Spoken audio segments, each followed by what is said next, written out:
questão número 2. Questão número 2 diz o seguinte: os hormônios vegetais, também conhecidos como fito-hormônios, são substâncias químicas naturais que atuam na regulação de uma ampla variedade de processos fisiológicos. Dentre os grupos de hormônios vegetais, temos as auxinas, onde a principal delas é o ácido indol 3-acético, que ele representa como AIA, que pode ser produzido por bactérias, plantas e fungos. Nas plantas, esse fito-hormônio desempenha um papel central na elongação celular, no fototropismo, movimento em direção à luz, no desenvolvimento de frutos e senescência, né, que a gente tem o envelhecimento. Tanto as plantas como as bactérias podem sintetizar o AIA através da rota do ácido indol 3 pirúvico, que é o AIP, que é mostrado na figura abaixo. A gente tem aqui uma rota sintética, gente, que a gente vai deixar de lado por enquanto. Vamos aqui para o enunciado da questão, tá bom?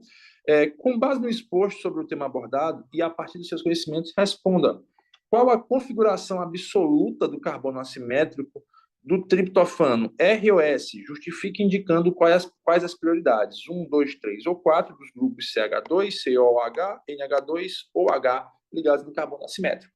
Gente, carbono assimétrico é aquele que tem 4 ligantes diferentes. A gente está falando especificamente desse aqui, tá bom?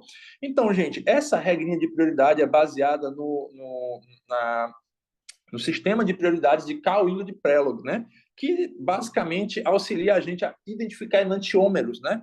Porque você sabe que isso aqui vai produzir um enantiômero com a imagem especular dele, tá bom? Então, a primeira coisa que você vai fazer é colocar o hidrogênio para trás. Lembra, a gente tem um hidrogênio aqui e conforme as orientações, né, desse sistema, a gente vai colocar ele para trás, a gente vai ignorar ele. Então, eu não vou nem escrever aqui, tá bom? Eu não vou nem escrever aqui, porque ele é a última prioridade, ele seria aqui a prioridade 4, ok? Que era o hidrogênio aqui. Deixa eu até colocar aqui, né? Porque a questão pediu, agora que eu me toquei. Esse aqui seria a prioridade 4. A prioridade 1 seria o que tem maior número atômico no átomo que está ligado diretamente no carbono, que seria, no caso aqui, esse grupamento amino, ok? E por quê? Porque aqui eu tenho um carbono e aqui eu tenho um carbono. O nitrogênio tem número atômico 7. Então, aqui vai ser a prioridade número 1, tá bom?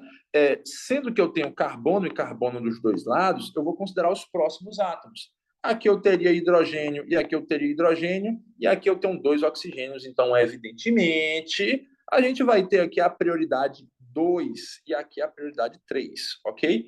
O que a recomendação fala? Que a gente vai ignorar a prioridade 4, então é claro que aqui na resolução eu vou apagar para você, mas você não vai fazer isso na prova.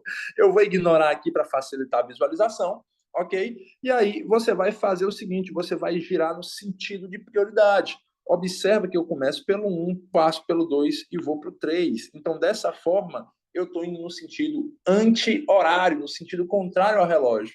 E dessa forma, a configuração absoluta vai ser do tipo S, ok? Que é o sentido anti-horário. Então, isso responderia à letra A. Na letra B, ele diz o seguinte: a enzima aminotransferase promove a desaminação do triptofano para formar o AIP. Essa reação é redox? Justifique. Gente, nesse caso, é sim uma reação redox, porque esse carbono aqui, quando a gente determina o NOx dele, ele tem NOx igual a 0, ok? NOx 0. E após a reação, esse carbono vai exibir NOx igual a mais 2. Então, se houve variação de NOx, teve transferência de elétrons, e se teve transferência de elétrons, a gente teve uma reação redox. Anotaria isso aí no item B, tá bom?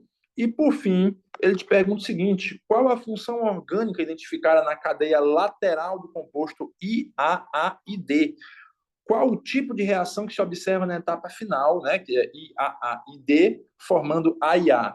Gente, essa função orgânica aqui, que ele se refere, né, vamos marcar ela aqui, ó, essa função orgânica aqui, ó, isso aqui é um aldeído, tá bom, pessoal? Aldeído, eu tenho um carbonila terminal, então eu tenho um aldeído. E, obviamente, ele está formando aqui um ácido carboxílico.